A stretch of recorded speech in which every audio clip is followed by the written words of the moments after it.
Hello, Tigers. In this video, I'm going to show you how to read a rain gauge. So this is the rain gauge that you got in your kit.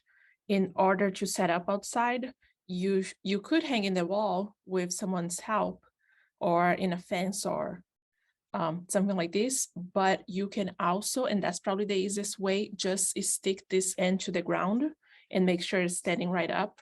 And this way you can just live in there and take your precipitations measurements every day.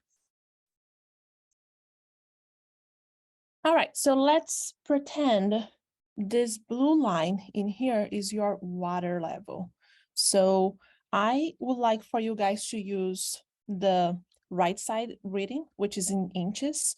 And that's not only easier to read, but that's also the units that we use in the United States. So when you're reading, you can ignore these numbers on the left side. Let's just use the right side.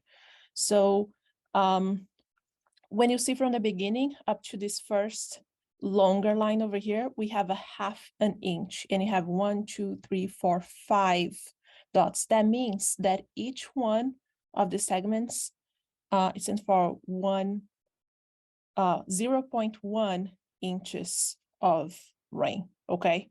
So this one, for example, I have the line of 3.5 inches. And then the next line is 3.6, 3.7, 3.8.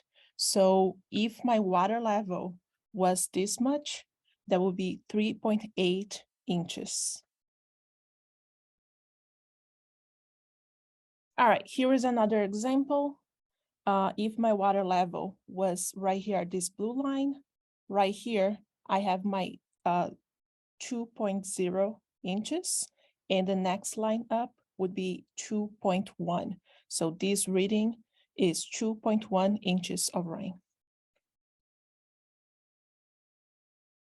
All right, guys, the last thing I want to mention about rain gauge readings is that you really should hold the rain gauge at eye level, because if you're looking at the top down or this way, your readings are not going to be accurate. So just make sure your eyes are the same level of the water.